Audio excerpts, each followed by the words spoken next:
500 bethi kona likhokhelwe u10,000 ngoba lo muntu udayisa ama drugs akenzi lona ikhanda uyabona yikho eafforda u10,000 ngoba udayisa ama drugs akenzi lona ikhanda sizocela ukuthi kubuyele ilokuza imali eqondile yokurenta amabhilidi la eThekwini enye izinto esizoyisukumela siyilungise le ayikho isalone engarenta u10,000 ngoba yenza mali wenza ikhanda 350 rand wenza malini lo yamuntu lapha yana ngoba abantu bebeluka nge15 nange30 kuphela imaphi le mali engaka sokubuyisela imali yangempela okuyiyona okufanele ibuyele abanikazi bamabhilidi this is a direct warning sicela belungisa amabhilidi umuntu onendawo ahlala kuyo la eThekwini amina okuhlala bayibuya abantu bokufika la eThekwini sicela umnikazi waleyo ndawo ayilungise 2 uhulumeni uzobona ukuthi uyilungisa kanjani le wonke amabhilidi akwaWorks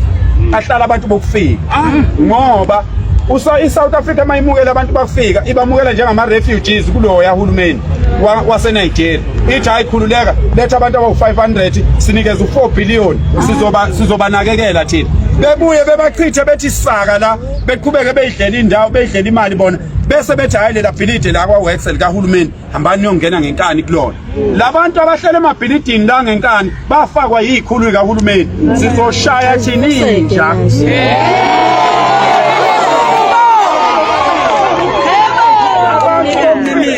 ayikho into esingayi-investigate manje asifuni ukuhlambalaza abantu ayikho into esingasayicingi manje ukuthi le nkinga ibangelwa yini wonke lamabhilidi akwaWorks kunabantu bakahulumeni esiphethe amagama abo ama-screenshots ama-accounts abo nokuthi kukhokhwa malini kubona umyalezo oqondileke kubo lo hamba uyoyihlukanisa naleya nto ngaphambi kokuthi kubize ngegama siyabonga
Sukuma! Hey, sukuma la. Leta la mkwani. Dala pasi. Dala pasi. Leo na hapo.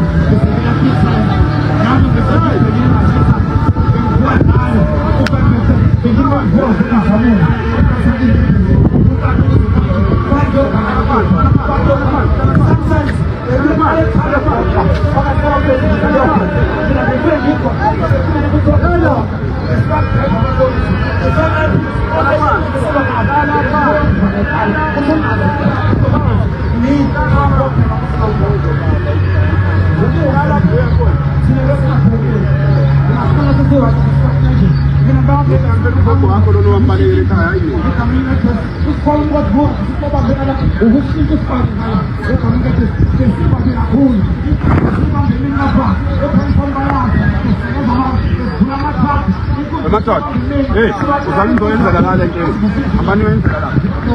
Bao tel zagala.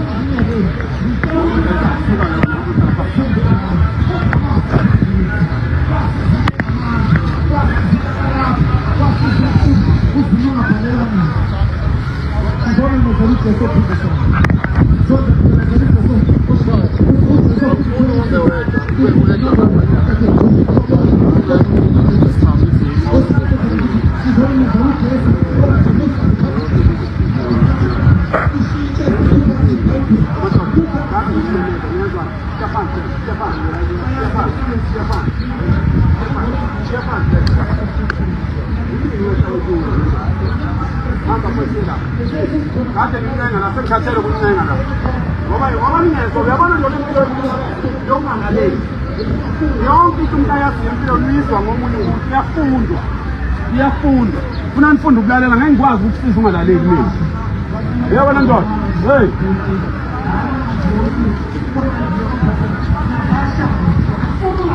Ewan Omusobani Omuyaza kunyemba nabantu Omuntu ngakwazi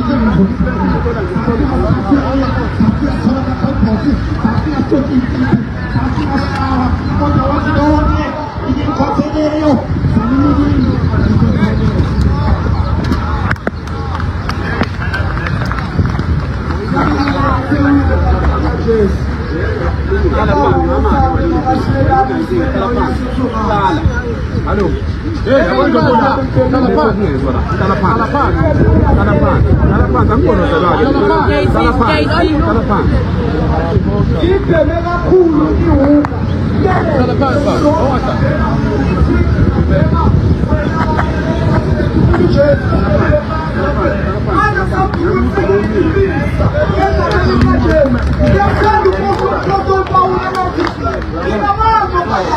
Asizwaneni ngizobona masizwana kuzobalula kanjani. Ngiyamthanda uDablinde eMathi. Njengokuphela omelama. Kanjalo ngaphambi kwami. Omele wena uNkulunkulu. Ngimdumisa ngoba okwazi uyabona uNkulunkulu into efuna ngiyame isimanga. Ngizofundile sizowenza niyazi abafowethu. Impilo ekhaya Yeah. Siyayazi yonke lento zoyichaza. Yonke lento zoyichaza nona ngiyayazi. Ngenza ngiwuma, usathane bemchuphe ngayo mafowethu. Egameni likaJesu. bafowethu uJesu wangena ngaphansi kwebridge nawo kwakuye athi Thomas angena ngaphansi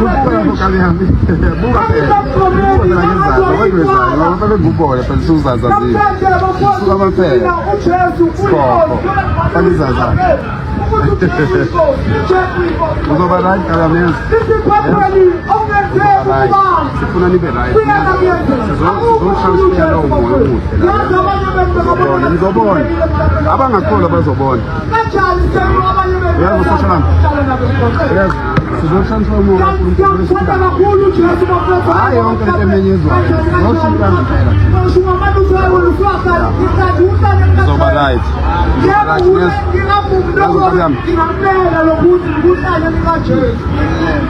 yawe yabe awususala oh bezongishiya ngizamxhaphaza ngiyabona ngibambe kanje ngihalela ukusiba yenziwa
Inenhlahla namhlanje izalenhlahla lo njengamanje upresident khona into afisa ukuyibeka makukhona ongakasibhali isikhalo sakhe ngiyacela kulesi sikhalo alokhuze lapha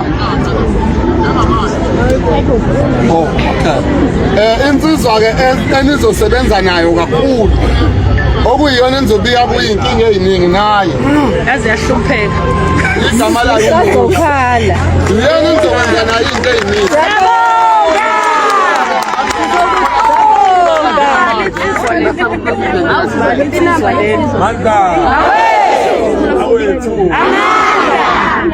Sela nje sikwenze kube lula. Sela uthi niyithathe inamba yakho. Yebo.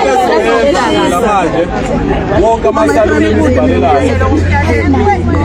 Sikondela mbili.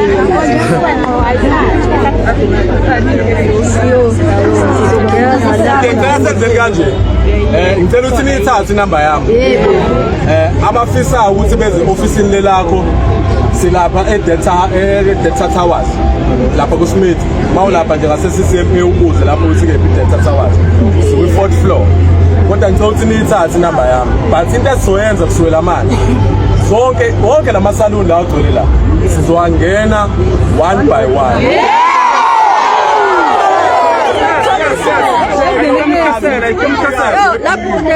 njengoba efakela abantu berenta kubona ithini ireason ukuthi aza abafaki mina nizorenta kubona isithini izathu ngizothi nithathe inamba yami abantu bangibhalele ku WhatsApp ningihlupheke bafowethu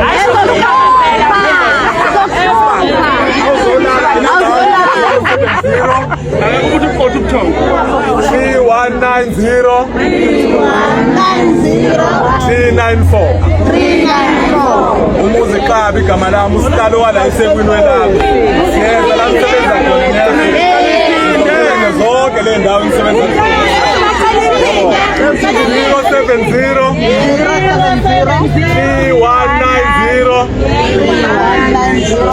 394 igama umuzi ngwana Xabi Sibongo ya ningihluphe nje bafowethu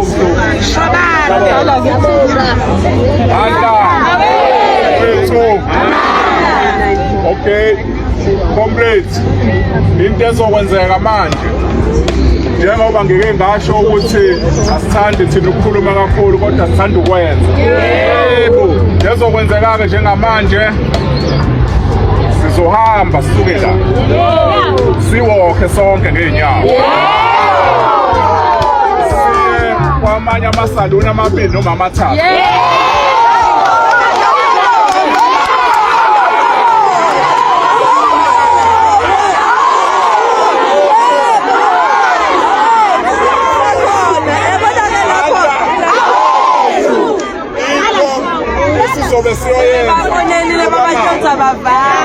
sizobe siyobuza ukuthi ubani umnikazi webhilidini mase sifuna senze appointment nomnikazi webhilidini nalo othi exushisiwe naye ifuna ukuxuphisa abantu ongaphandle naye abe khona umhlangano wethu siyofisa ukuthi noma ningakhona nonke abe nje la umuntu achaze ngebhilidini yakhe ukuthi uyazini ukuthi bakhokhiswa malini abantu nanokucheck-e nje ibhilidini ukuthi kumele yini umuntu ekhokhelwa sizohamba-ke sizonilinda sihambe phambili indawo ngesimtshela bezosonifona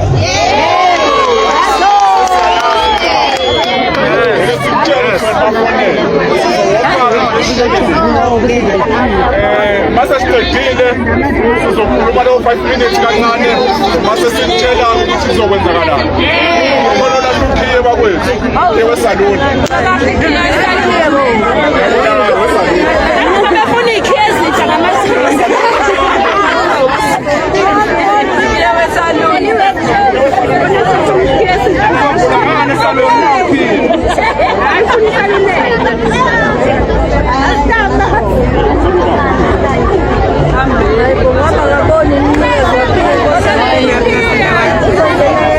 Yaphetha hayi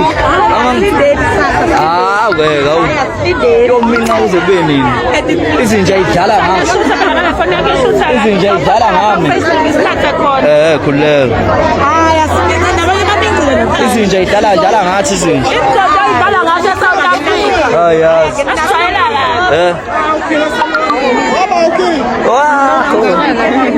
nawunesaluni awutombi khuluma mama uthini sorry oza phasukumo oza ngala oza kubamba inyama engaka inyama engaka hayi bo we ma nawu nesaluni oza ngapha mama mama ndiya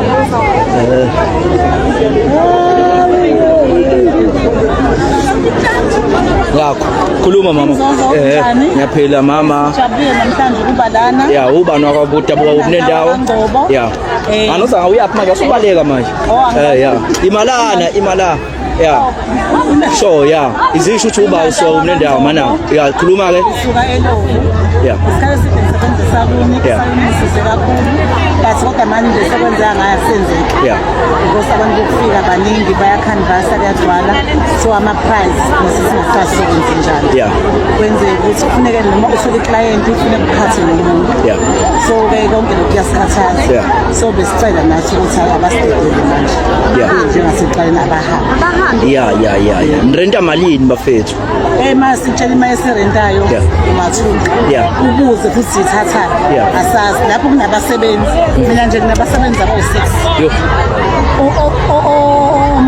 ongaphezulu kwabanye uhola ngesonto uhola 1.5 abanye 1. Ngicela ukubuza ukuthi le mali engaka u-6,000 ngithathaphi ngesonto ngibe futhi ngizorenta kube kunama-products so siyashayeka kakhulu besicela nje ukuthi manje le genge le yangaphandle inlimaza kanjani?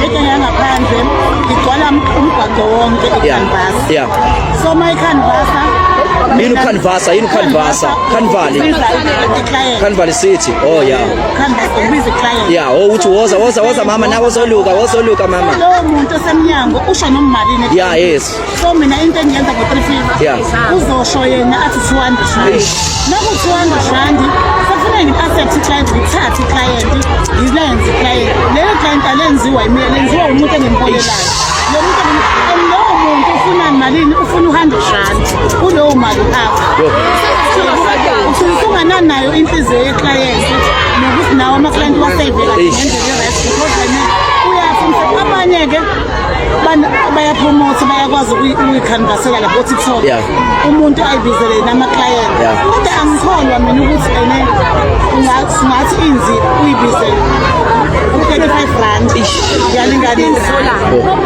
ukurenta futhi kunabasebenzi kuneyunifomu angicabangi ukuthi khona into ongayigeyina lapho yingakho abanye ozakwethu bethi kusuke kukhona omunye ongemuva kukhona omunye ngoba mina nje kunabakantona ngeke ngikwazi ukwenza uyayibuka because mina nasebenzi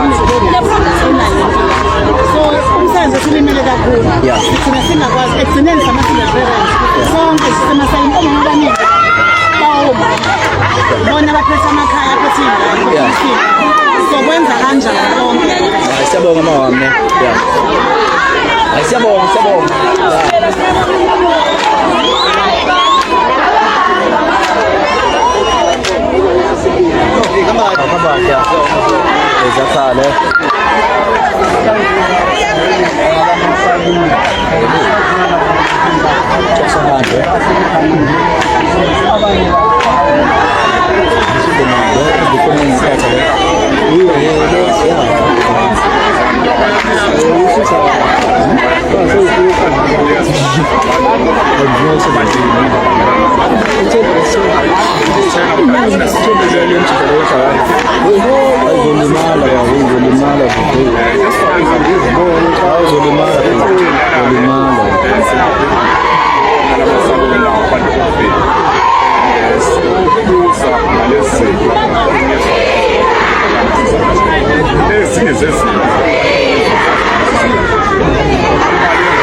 South Africa is going through difficult times. Crime is rising, drugs are destroying the youth, and many communities feel like unheard, But one thing people don't talk about enough is when leaders actually step in to help the people directly.